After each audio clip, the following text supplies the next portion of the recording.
And then one night I was hanging out in a bar in Fort Wayne, Indiana, and it was music and girls and everything I, enjoyed at the time of my addictions. And all of a sudden the bar got completely dead silent. And I audibly heard the words, "You're done." And then the bar got really loud again. And I'm like, I think I might be done drinking. Like I feel like that was God saying, like, "You're done." And so I looked at my friend Sean. I was like, "Dude, I got to go home. I think I'm finally done." Drove home to my one bedroom apartment, walked up 12 steps to my living room where I had a gym in the living room, and put 350 pounds on my barbell.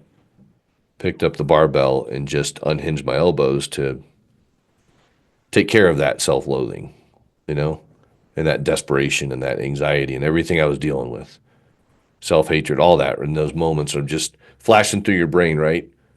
What's up, you beautiful beasts? I'm Katie. I'm on a mission to help humans become their favorite versions of themselves and to strive for overall health by healing their relationship to food and exercise, healing their relationship to their body, and most importantly, healing their relationship to themselves, all without ever having to step on a scale. I have had the privilege to talk to all kinds of different humans who have been through a plethora of experiences just being a human and existing. I believe that every single time someone shares their story, at least one person listening will learn from it, be inspired by it, and maybe, just maybe, even change the entire direction of their life. These are the stories of humans unveiling their beautiful beast. Keep listening. This is the Unveiling the Beast podcast.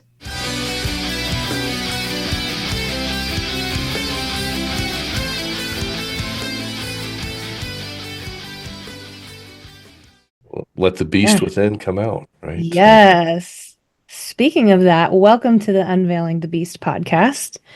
Can you tell our listeners and myself a little bit about who you are and why you think you are who you are?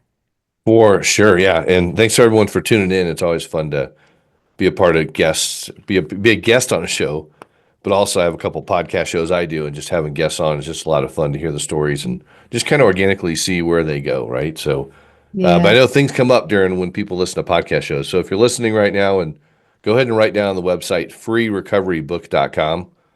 You can go out there and grab a copy of my best-selling book for free. Just pay shipping and handling. Just letting people know that. So write that down. And as we dive in, I mean, my world now looks like just helping people really restore their hope, identity, and purpose in their life. And I work with a lot of people coming out of addictions, family members, and then that always brings upon life transitions of, well, now I'm sober, and now how do I actually engage at work? Or do I really like this person I was married to or dating? Or, I mean, everything's new in recovery. So it's really helping people kind of say beyond what they can see and really believe in what can be. I have never said it like that before. That actually came. I'm I gonna have like to that. write that one down. That was a Yeah. good writer downer.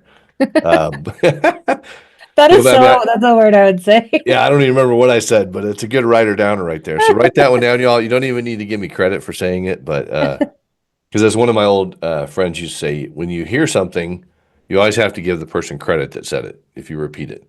The second time, you just kind of say, "Well, I heard this on a podcast show or at a conference or something." And the third time, it's yours. You own it. It's your comment. So that's good advice from an old friend.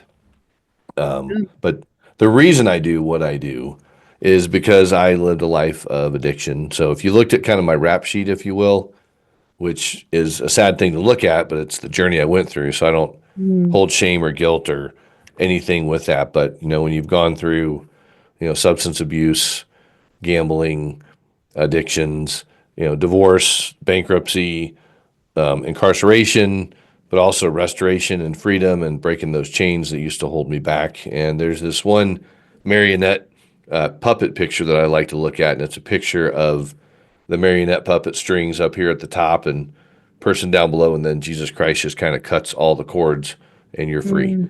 And that's what I like to people see. No matter what your faith is, that is mine, my faith in Christ. And I love that because that's helped me get through so many valleys in my own life and journey. But yeah, I mean, I've been through a lot, so we'll kind of see where the conversation goes from there. But it's one of those where it's been really hard.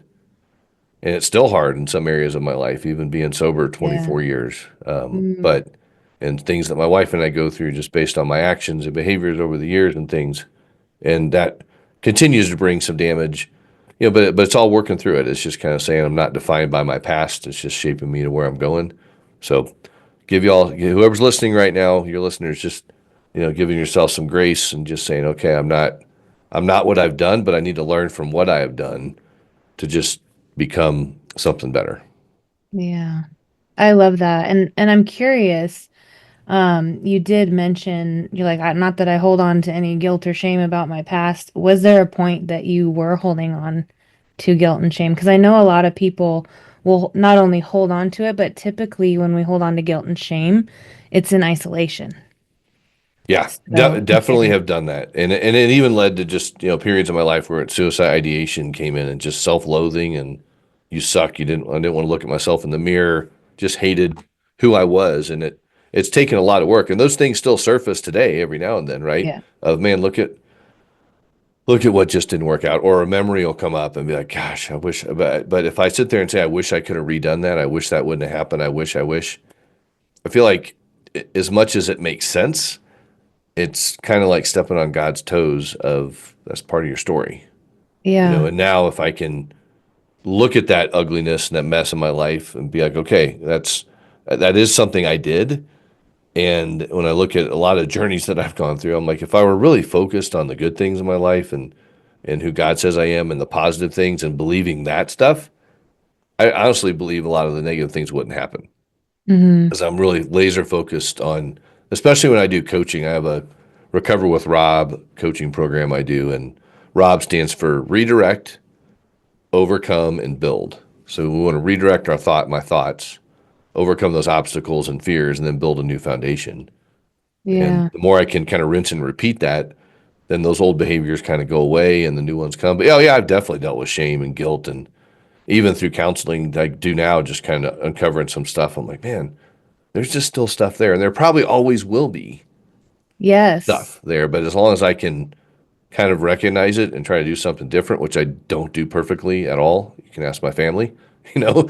But Yeah. I strive to make changes, and no matter what the season holds or what I've gone through or the circumstances or ailments, I can either choose to be a victim of those or be a victor. And depending on which avenue I decide to go down, depends a lot of times on how my day kind of goes along the way. Yeah. Yeah, I love that you bring up that stuff will still come up because in our healing journeys, we've been healing for this amount of time and we're healing from something that took this amount of time. Right. So we're still kind of sort of used to this, even though we're aware of what's the word I want to use? I don't know, but like the healing takes time and it's never like at least in my experience, it's never a destination to where I'm healed, yay, because I'm still living and I'm still experiencing things and I'm still, messing up every once in a while because I'm human. So I love that you mention stuff's still gonna come up. Yeah. And I think as long as you're alive, it will. Yeah. And it's like, where's the focus, right? Two Mhm. analogies I like to give is that one, let's say you have a lot of debt and then you want to get out of debt. Okay. If I go through my life and I go, I just want to get out of debt. I just want to get out of debt. I'm getting out of debt. I'm getting out of debt. I'm getting out of debt. Even though your income's going up and you are getting out of debt, right? But the focus is on the debt. Now, if you focus on, or if I focus on, I want to build wealth, I want to build wealth, I want to build wealth, naturally the debt goes away because you're building wealth, right? And it's kind of like in Yeah. recovery from addiction. If I am so fearful, there's a lot of programs out there that are in my shame and fear based in a sense of like, if I don't do this, then I'm going to do that. And it's like, I have to do this or I'm going to do that. But I like to focus on, if I just focus on recovery, I'm going to recover. It's a future focused aspect instead of a fear based from the past. That if I don't Yeah. go to a meeting, I'm going to drink today. Now that's healthy to a point, but 1 year, 2 year, 3, 5, 10 years later, when people are still saying, if I don't go to a meeting, I'm going to drink today. that's a mindset that keeps you stuck in kind of fear and shame instead of, yeah, I'm going to go hiking today because it's a beautiful day. I might go to my group. I mean, you know what I mean? It's really a Yeah. mindset of, am I focused on the problem or am I focused on the solution? And again, people listening right now, you might be sitting in your car or sitting somewhere and thinking, oh my gosh, just how low things are, but trying to look at a positive aspect of it. And again, I always go back to this. When I focus on the positive stuff, I feel a lot better in my day. And I have to be around groups of men that I'm a part of this really strong group of Christian men, and we challenge each other. We keep each other accountable. And like, dude, you've been saying that same thing over and over again. Like recently I had and you never know when life will change. So about 16 Right. months ago, I had a bad injury that resulted in a disc bulge in my neck, which really debilitated me in a lot of ways over, 14 months till I had the surgery. Mm-hmm. And I had this scar right here. And I hate looking I do not like seeing that scar in the mirror because it was something that was not my fault and it was a preventable thing that has become a big thing in my life. And so I look at that and I just don't. I get annoyed by it. I still do. And my I just have friends of mine like, hey, look at the blessing that you were able to get surgery, which took away the pain in your arm and your Mm-hmm. lower neck. Like, look at the fact that you had insurance to be able to get the surgery when I'm actually not paying for it at this point because again, it wasn't my fault, put it that way.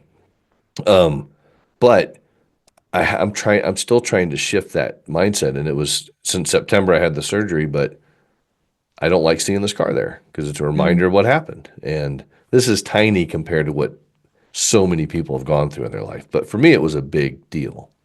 Yeah. What comes up for me?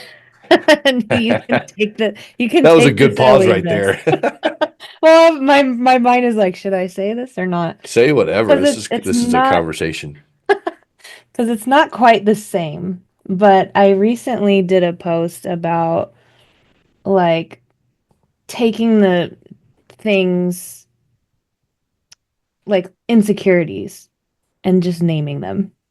And, you know, for example, I have a spider vein on my nose that just showed up one day and I hate it. And then one day I named it Fred. I can't even see Fred from here, but yeah. Oh, good. But you can Yeah. see Fred I because can you know see he's Fred there. from Yeah. here, and I don't Yeah. even have my self view on. I can only see you, Yeah. but I can still see Fred.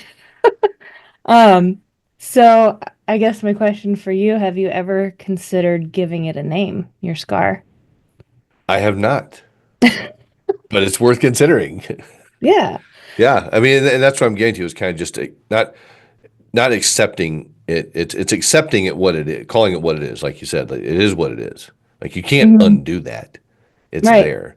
And it's been a realization just recently of just kind of like, hey man, just like look at the blessing that it's there. I mean, you can call it whatever. I don't know, maybe a name will come up when we're in this conversation today and it'll Yeah. just be like, whatever it is. But I agree. And so many it's kind of like the you can give everyone else suggestions and things like that, but you don't take them yourself.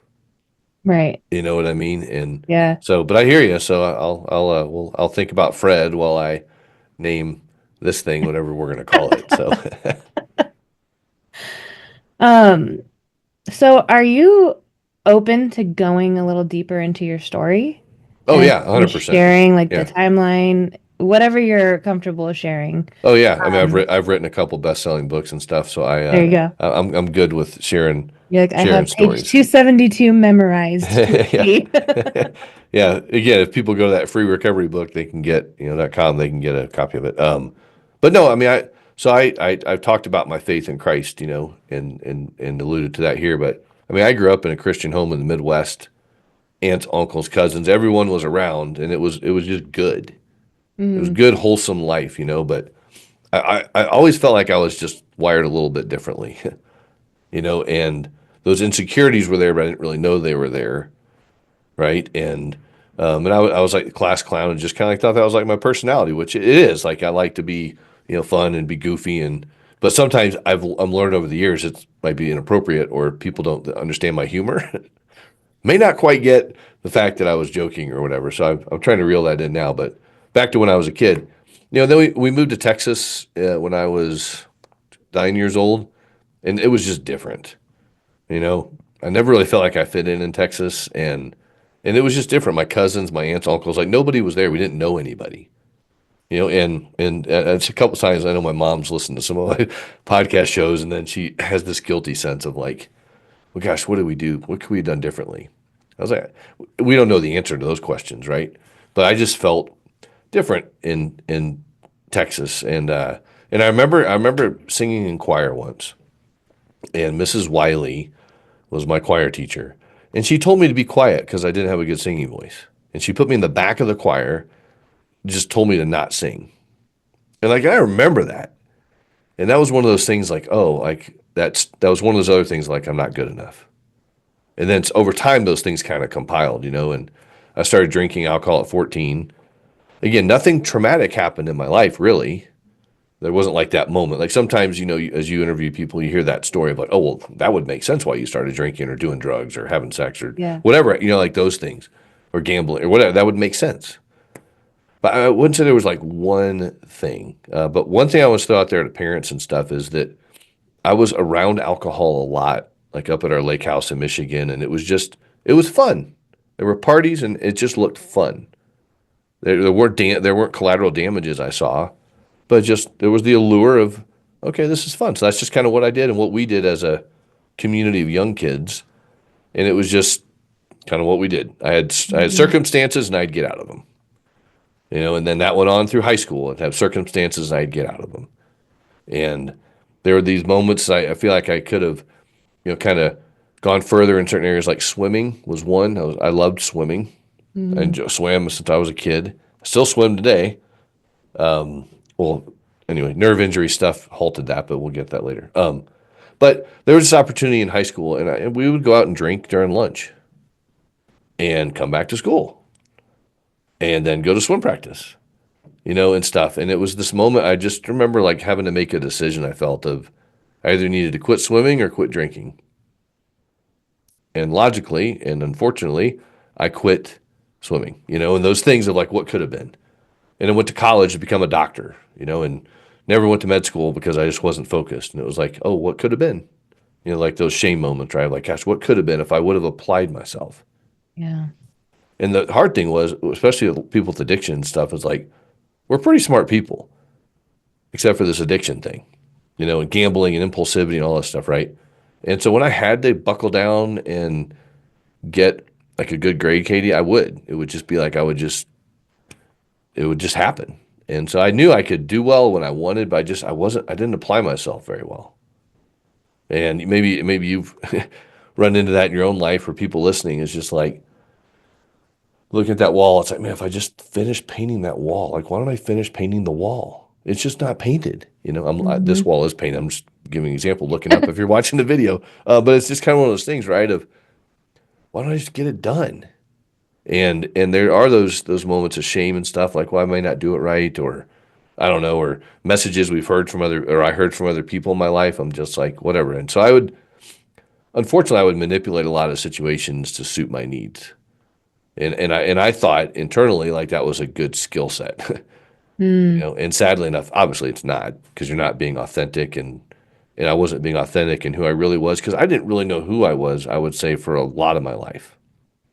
Because I was always playing this chameleon of trying to impress you, impress a girl, impress a boss, do something. So, I graduated college with a biology major and didn't know what to do. So moved to the mountains of Colorado, just kind of did this, that, and the other, and then I basically had a lot of career transitions throughout the years.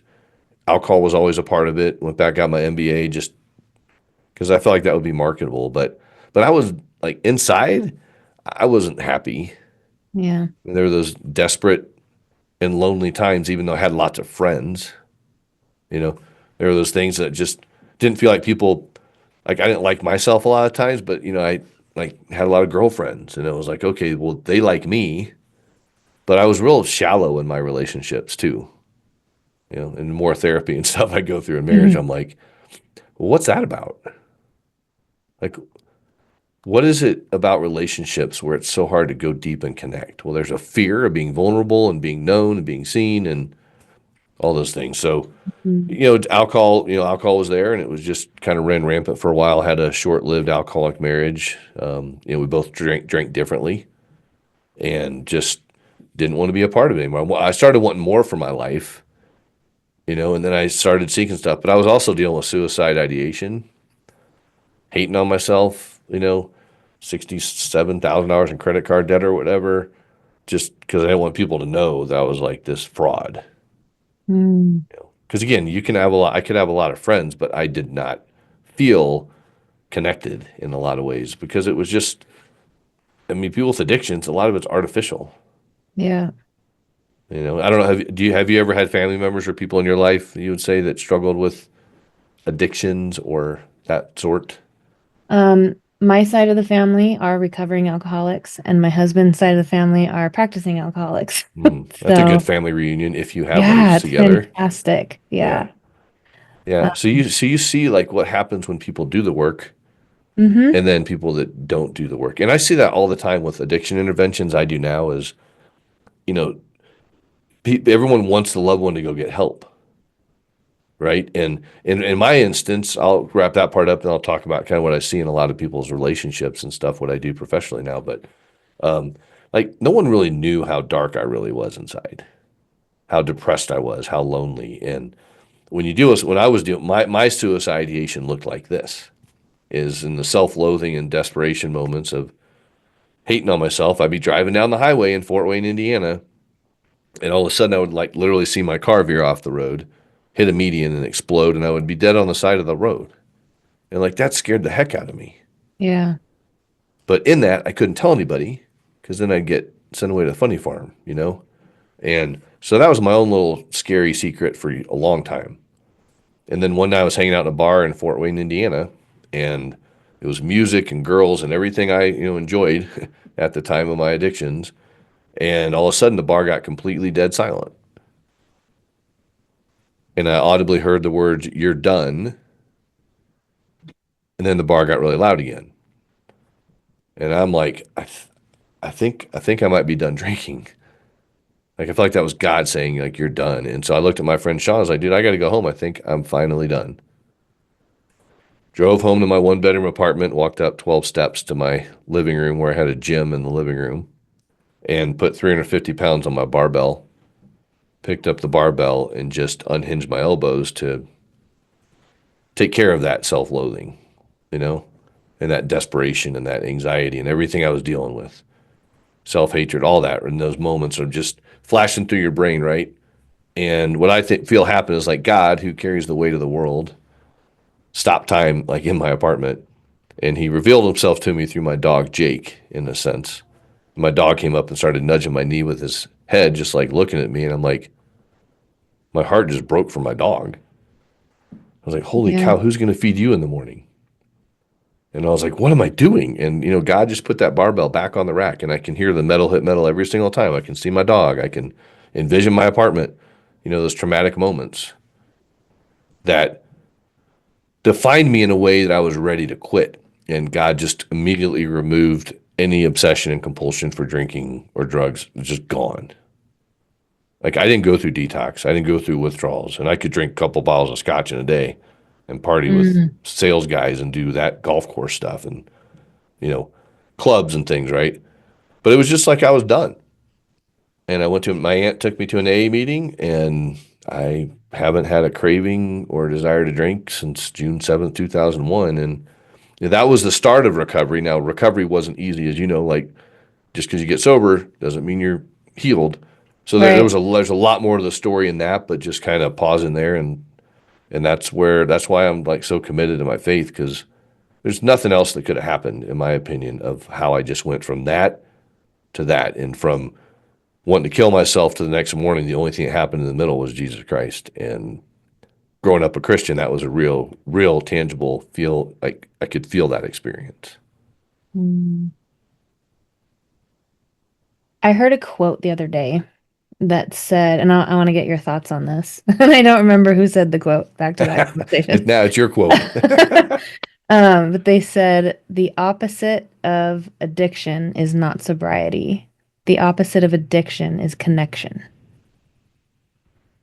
Yeah, there was definitely it was a TEDx talk that made that I think that made that quote famous. Now, whether that Okay. person initially said it or not, that's Right. something that kind of put it out there, right, in people because TEDx is such a big deal and all that stuff. People strive to be a TEDxer, and but yeah, I mean, I would agree. I feel like especially for men, downtime because we want to be worker bees and making things happen and do that downtime, and that is a place where those distractions and addictions can creep up, like pornography or sex or gambling or drinking and stuff. So definitely, I believe that connection, which is why when I do coaching with people, I'm always like, there's three things. I do this three-legged stool exercise. I'm like, there's three key elements. They're called the trifecta of recovery: counseling, so we can understand our past; community, so we can understand our present and not be alone; but being okay when we are alone. Hmm. There's a big difference there. And Yeah. coaching to help people see the future. So I would 100% agree with that statement and I also believe addiction is the inability to deal with emotional pain, as my wife said to me once from a counselor that she knew. But yeah, I would definitely agree because our addiction wants us to isolate and our recovery wants us to communicate. Hmm. Yeah, I love that you mentioned the emotion piece too, because a lot of times, people will drink or do the drugs or do whatever the thing is to numb the negative emotions, and they don't realize they're also numbing the positive emotions. Like you can't just turn off depression and not also turn off joy and Yeah. happiness Yeah. and even creativity. I know that's not an emotion, but yeah, it's just this the numbing of the one numbs out the all. And so I know a lot of times when people do get sober, it's the emotions that are hard, not the actual addiction to the whatever it is. Does that make sense? Yeah. Well, now I got to feel. Yeah. I actually have to feel all the way through something, and for people with addictions, it's physical activity and working out is really good for dopamine and just getting the body regulated and stuff like that too. And I always encourage people like movement is important, and you're big about movement. You talk about that in your shows and stuff like that too, right? Yeah. But it's huge. Yeah. And definitely movement in a healthy way because my movement was, uh, just to, not on the topic, but my movement in my past was only ever to shrink myself and not, it wasn't for health. Well, I thought it was for health because I equated shrinking myself to health. But, um, it's not really a healthy thing to do to work out 3 hours a day, 6 days a week, and then feel like you're not doing anything on your day off. Yeah, That's, yeah. Hence the yeah, other addiction, right? Like people yeah. think that it's because it's healthy. I'm like, if it's there's people they love to run marathons, they love to do like that's their obsession, right? But their Hmm. family misses out on them because they're always out running, Yeah. or workaholism or whatever the ism is, and it's enjoying those things while you can do them. Because for me, again, I talk about swimming a lot because I swam through my whole recovery. Like I've always tried to find a pool. When I lived in apartment complexes, I made sure they had a pool or whatever. I just Hmm. love to swim because I listen to music underwater and just put those underwater earbuds on and just kind of go, right? But and so in 2022, I did this thing called Swim for Recovery. And Hmm. it was me raising money for my nonprofit that I have. And I basically swam a mile a day in September. And I posted a recovery story that I interviewed people every single day. So I had this whole following. It was really like a lot of fun and cool. That's cool. And I wanted to make that an annual thing, right? But then I got injured in May of Mm. 23, and I couldn't do it last year. And as September was kind of coming closer, I was like, I went through up and down depressions last year of just kind of these valleys of just, what is wrong with me today? Oh, that's right. I can't do that right now. I don't like the word can't, but I literally could not Yeah. swim or do the things I love to do or these moments. And for a guy that likes to work out and stuff, I lost that. And so trying to figure out a way, how do I get rid of this out? How do I get rid of my stress in my body and just get it out, right? And so I mean, I went through anger and I went through the stages of grief like 6 times, 7 times last year. I'm like, oh gosh, my 17-year-old son wants me to go work out with him. I cannot go to the gym and work out.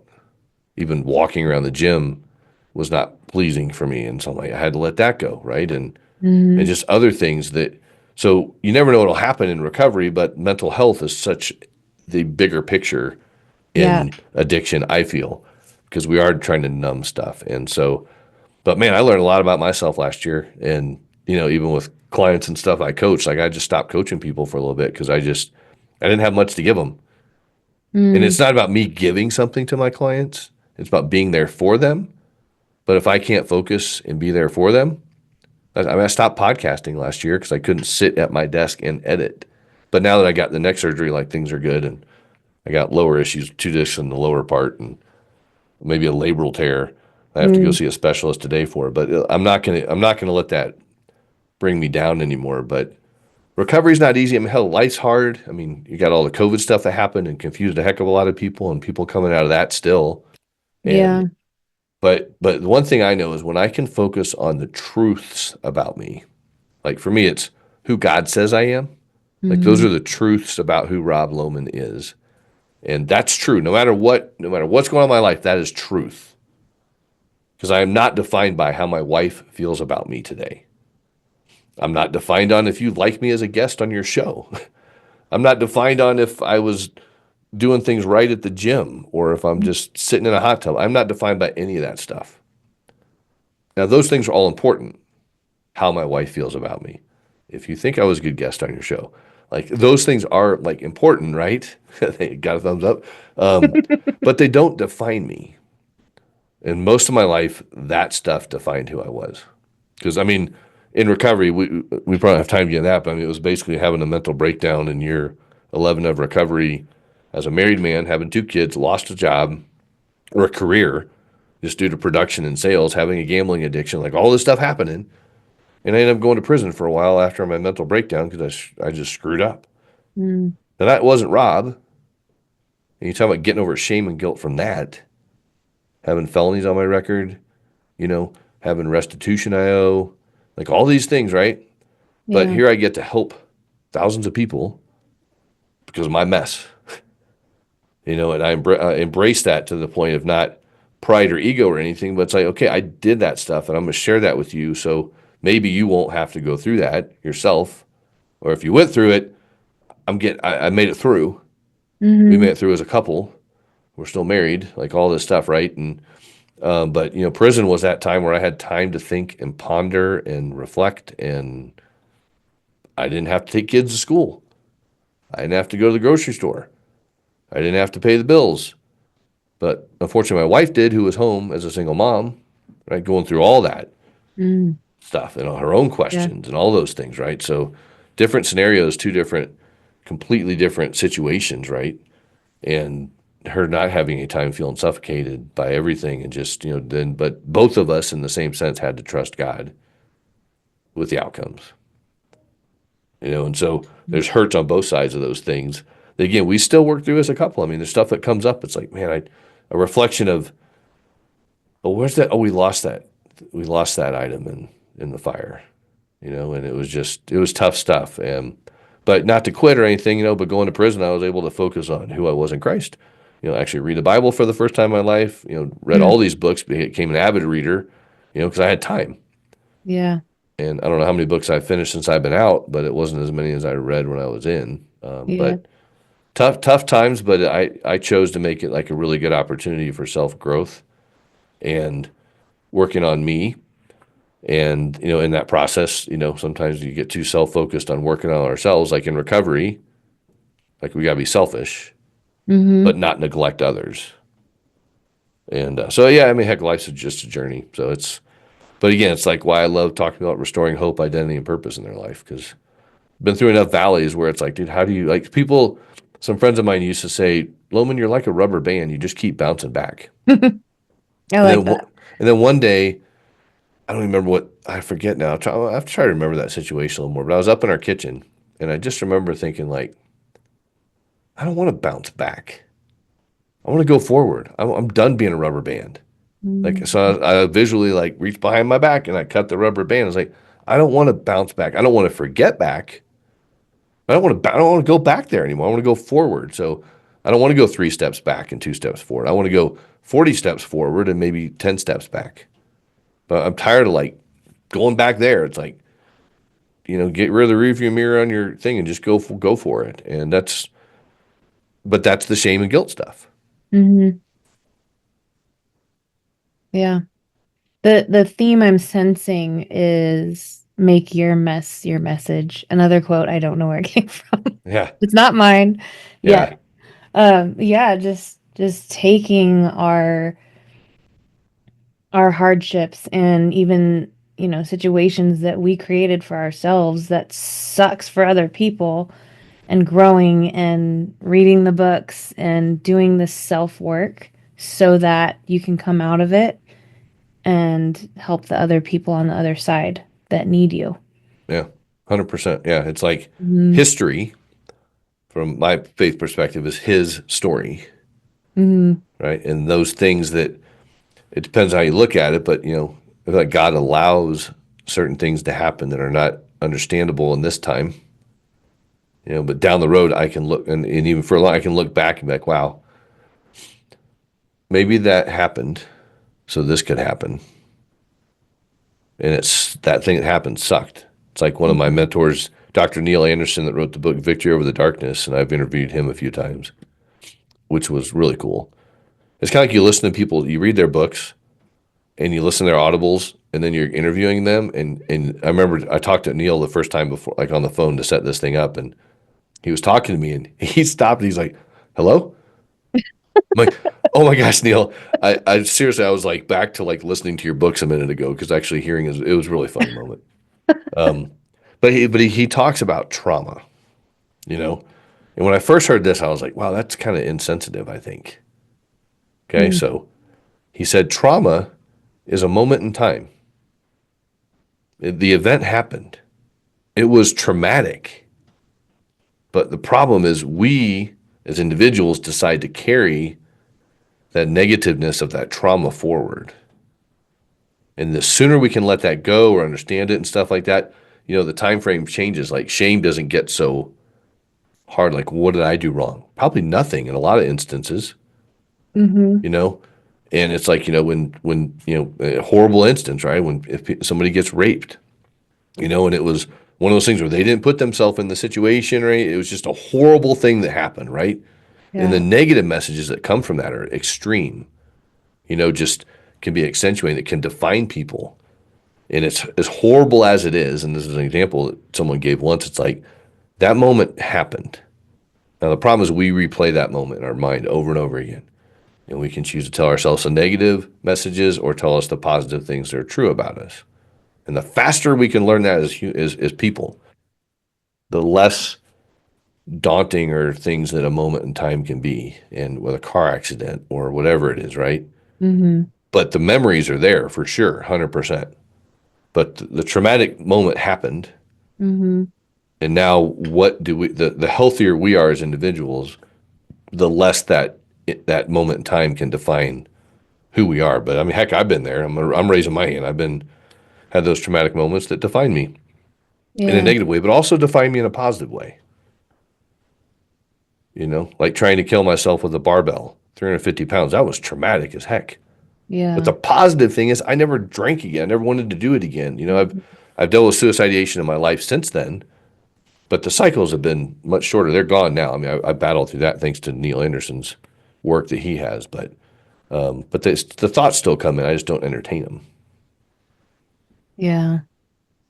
I wanted to share with you, and I don't know if I'll keep this in or not because it's kind of like well, I'll share it with and then I'll see. Yeah. Um, and it's kind of like showing how much I've done a lot of growth in the last couple years. The one of the last traumatic things that have happened in my life, and it's not funny, but I'm one of those people that laughs at inappropriate moments. Um, I went to a party at my son's friend's house. He's 7. They're both 7 now. And it was in the summertime. And the grown-ups, so the grown-ups hang out and the kids all swim and the pool's right there, so the grown-ups are watching the kids. Um, so the grown-ups are setting up a game that we were gonna play, and I look over at the jacuzzi and my son's friend is drowning their dog. Oh my gosh. And I I was just like, the dog, the dog. Like I wasn't saying it loud. I was just like, the dog, the dog. And then finally I was like, the dog, and they ran over. It was already gone. Wow.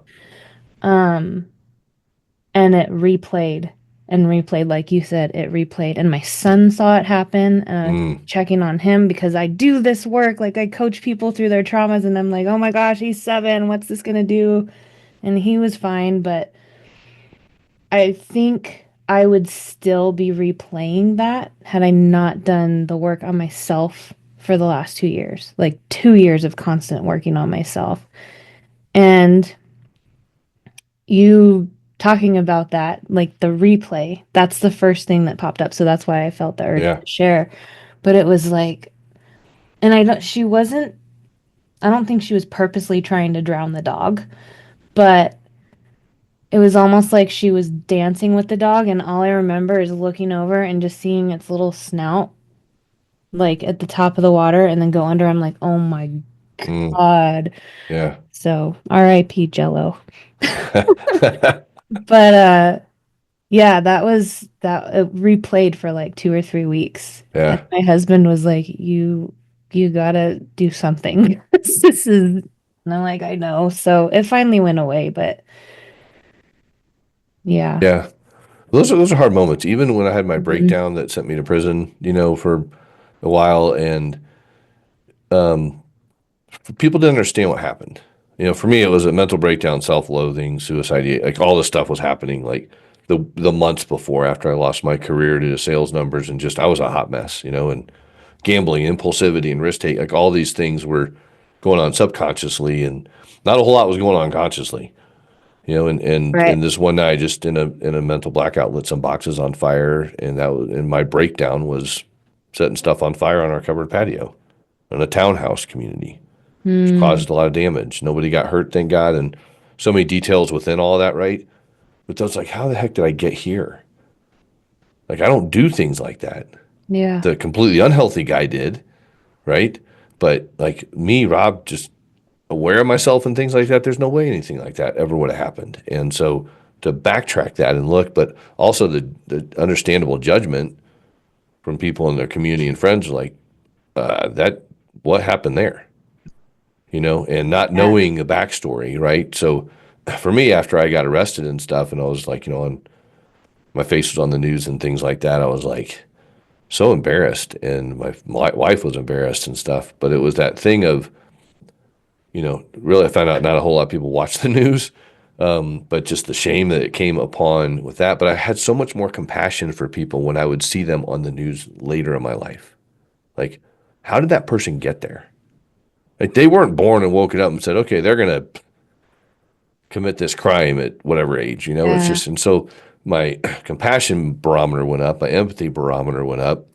And it was just like, what happened? And so people that couldn't understand what happened, later, I had a friend that went through his own little mental breakdown in his life, and then it was just kind of like, dude, I'm really sorry. Like, I get it now. They just come, Yeah. and when you're not checking yourself, or 3 weeks after a dog drowning thing, right? It's like, that can mess with you, Hmm. and if unchecked and undealt with, it can go further along. And I mean, just all sorts of stories I've heard over the years since, of just people's moments of just like they snapped. Well, how did they get there? That's what Yeah. I want to know. Like, they snapped. Okay, something happened and that happened. But like, what happened along the way? And Yeah. something you just can't handle it. So the way I refer to like a man's brain is we're like a waffle, and we can compartmentalize everything. I could compartmentalize right before my breakdown of like, debt, marriage, work, finding a job, my kids, like all these things, right? And I feel like what happened that night was like my waffle turned into a pancake. All the walls melted, and everything went everywhere, and there was just no sense of anything going on. Yeah. And scary stuff for sure. So that's, again, I always encourage people like, man, get a good counselor. Mm-hmm. And you said something earlier, which I was going to share this story. So recently I had an intervention with a family. He was an older man. His wife called and just really concerned and struggling, right? And just drinking had been going on for a while ever since this person retired. And it was just this thing of like, all he does is drink. I want my husband that doesn't drink, and I want this and I want this. Okay, so we put together this intervention with the family and successful, and he agrees to go to detox, which they didn't really think he would go, Mm, but that's the benefit of using a professional to come in and help navigate those waters. yeah. And he went, right? So that's good. That was the goal one, is to get him on this new pathway. And the goal two was to get him plugged into community and some rehab stuff afterwards. That happened. It it didn't actually happen the way the wife wanted it to happen, right? Mm-hmm.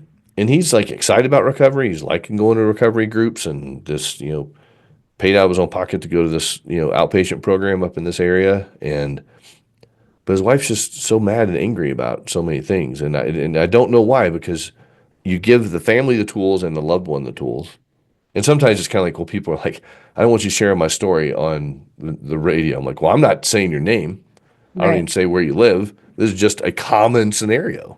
So you Yeah. can interject anyone's name in this whatever story, but the spouse won't call me back, won't touch base, angry about something I said or whatever, and it was truth in there, lovingly, and now who knows what'll happen, right? But he's on a recovery path, and she doesn't like the path he's on. But that was the goal: was to get him sober and get him back on a good path. And all these dynamics, right? You never know what is going to spin one way or the other. But sometimes when a loved one changes, it changes the relationship.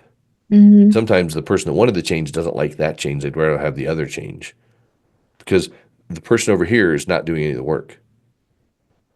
Like there are Yeah. recovery groups for spouses and loved ones.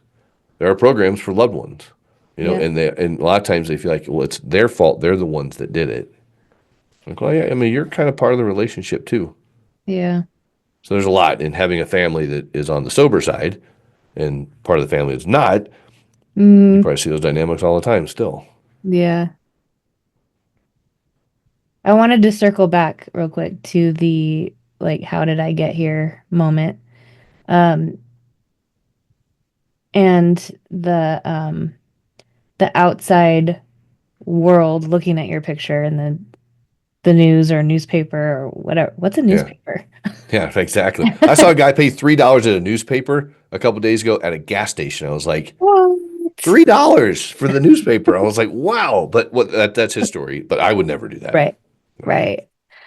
Um, but what came up for me when you were talking about that was my cousin was in and out of recovery. So he would be sober for like 5 years and then he'd go out and then, damn it, get right back on.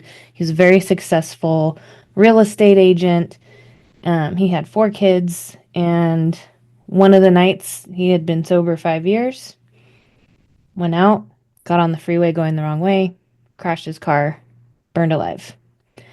And the comments on his picture being in that was like I almost want to say the online newspaper. Right. Yeah. Yeah. I'm that age, but the comments were like, well, he got what he deserved. And I'm like, this is a man with children and people who love him. He wasn't just some random guy who decided to get drunk and drive on the freeway the wrong way.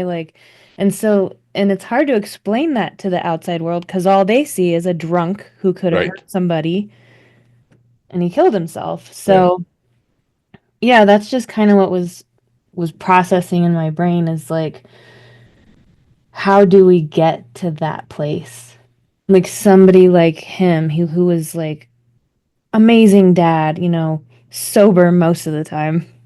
Yeah. How do you get to that place? Think about all the people Everyone's, that they're at that place, but they're just yeah. not exposed. Mm-hmm. You know what I mean? Like there are people that are doing exactly what he did. Millions of people a day are drunk driving like he did. Yeah. They just didn't get in an accident today. but the person that drives out the door and the spouse is like, well, there they go again. They didn't stop him, Hmm. right? If that was a situation and they killed somebody, like, how do you think that spouse would feel? No one's going to go to her and be like, well, you should have stopped him. But they probably would, right? But when your Yeah. sin is exposed, your moment of time is exposed in the media or on the news or in a situation like that, it's easy for people to throw darts. And I think a lot of times they're throwing darts at themselves because they Yeah. hate what they're doing, because that mimics their life, right? They just didn't happen, unfortunately, and I'm sorry to hear that. They didn't unfortunately get in that situation to leave a family behind, Right. but they probably done it often themselves. They just haven't had that situation. So hey, listen up, people. Stop doing what you're doing and be authentic and true with your friends and just get in community, and so we don't have to go through those moments of time and situations. But yeah, I'm definitely sorry for your loss. And Thank you. It how was in 2011, but I yeah, mean, still, yeah. it's a long time. I mean, I can imagine how. I mean, you got the kids growing up without their dad, and Yeah. that they can never get that back. And Hmm. hopefully, those moments, like what I do with addiction and recovery and stuff, like my kids don't have any desire to go to parties and get drunk and do that kind of stuff. And I'm 17 and 14. I'm grateful for that, right? Yeah. And I hope that will continue for them. I can't control them, but Right. they hear enough of my stories and stuff that I feel like that kind of puts a little. And they have a really good foundation, which I did too. It was kind of, again, I remember sharing one time, and I said one time that I feel like if my kids aren't drinking and doing stuff now, and I started at 14, I'm further ahead. And it's not a slam on my parents at all whatsoever. But I just Right. look at where I was because of my choices and things I decided to do. I'm grateful that, 3 years beyond 14, my son had that's not his story right now, Yeah. and won't be his story. I said right now, like, oh well, we'll see if it changes, but you know what I mean. Yeah. But Yeah. yeah, I'm sure your family and his family went through a lot of those finger pointing and all that stuff, and what his wife went through, Yeah. probably a lot too. I'm sure she went through some ridicule, I would imagine. Yeah. I think she did. Yeah, Yeah. Yeah. And then on the other side, so one reason I don't ever drink and drive is that story. And then another family member got hit by a drunk driver and passed away. It was before I was born, but it was my mom's brother, my uncle. yeah, And so it's like I've got both versions of the story. Like I've got the victim and the drunk, which in my opinion were both victims yeah. to an extent. So, To equal, yeah. I mean, you're right. I mean, there are circumstances that lead people to drink more than they should. And mhm, I remember when I first got sober and I was talking to my sponsor, and I was like, man, I just don't know. Because I was like your designated drunk driver. I drank and drove all the time, you know, and I don't know. And I just said, how do I know? Because I remember there'd be nights where I would close the bars down in Fort Wayne and I would drive to Michigan City where the casinos were in a snowstorm. And I wouldn't even remember going. mm, I'm like, man, what if and he's like, stop.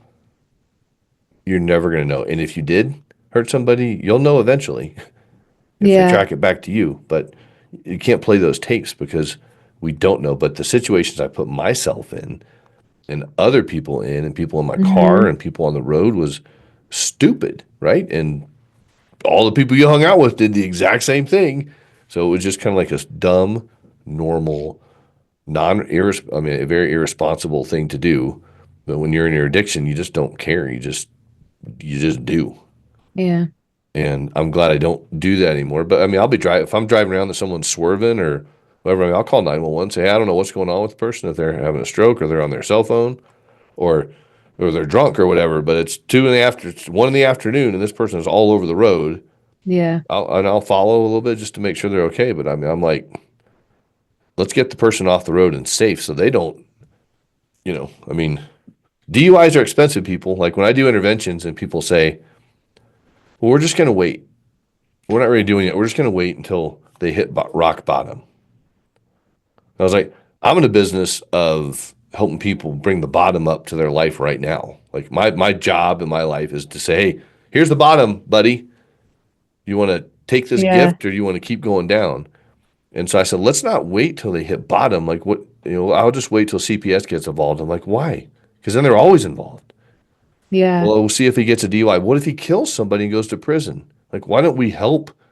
Like, let's throw the life preserver out and explain to them this is a life preserver to help save you. Now, you can stay in the ocean and drown and get eaten by sharks and stuff, or just drown and sink to the bottom if you want to.